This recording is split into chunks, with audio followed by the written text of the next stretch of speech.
Pourquoi une génération rêve de télétravail pendant qu'une autre ne jure que par la présence?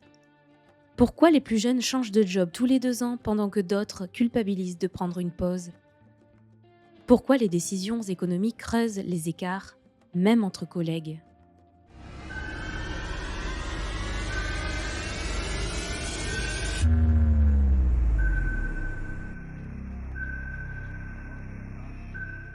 Bienvenue sur Éco-Génération, la chaîne qui connecte l'économie, la société et la psychologie des générations.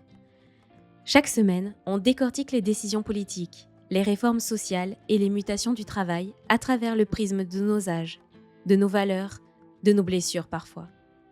Parce qu'on ne vit pas le monde de la même façon quand on a été élevé dans l'insécurité, la stabilité ou l'hyperconnexion. Les boomers ont construit leur identité dans le travail. La génération X a appris à se méfier des promesses. Les millénials sont grandis avec la dette, la crise de 2008 et l'idée qu'il fallait se réinventer. La génération Z, elle, refuse les règles du jeu si elle n'en comprend pas le sens. Et ce n'est pas une question de caprice. C'est une réponse psychologique à un monde en mutation permanente. Et si on regarde de plus près, tout ça commence souvent à la maison ou à l'école. Les boomers ont été élevés avec l'idée que l'effort paie toujours. Résultat, loyauté, patience, carrière linéaire. La génération X, elle, a grandi dans le doute. Divorce, chômage, crise du sens. Résultat, adaptabilité, mais aussi méfiance. Les millennials ont reçu une éducation pleine de promesses. Fais ce que tu aimes, tu réussiras. Résultat, confiance brisée face à un marché brutal. Et la génération Z, elle a grandi dans un monde instable, anxiogène, où tout est visible, comparé, commenté.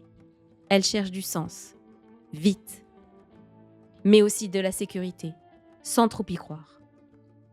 Chacune de ces générations a développé des mécanismes de défense différents. Conformisme, cynisme, optimisme forcé, désengagement. Ce sont des réponses émotionnelles à un monde économique perçu comme incertain, injuste ou parfois absurde.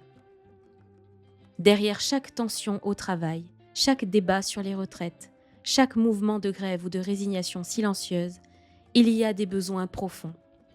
Besoin de sécurité, de reconnaissance, d'utilité, de liberté. Ce sont ces besoins générationnels, culturels, émotionnels que l'on explore ici. Car comprendre l'économie, c'est aussi comprendre ce qui nous fait agir, fuir, s'engager ou lâcher prise. Ici, pas de jargons économiques inaccessibles. On vulgarise, on relie, on creuse, on donne du sens.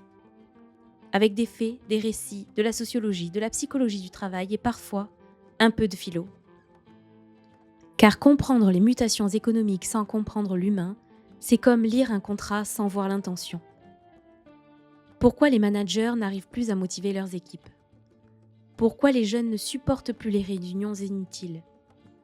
Pourquoi certains se battent pour un CDI pendant que d'autres rêvent de tout plaquer?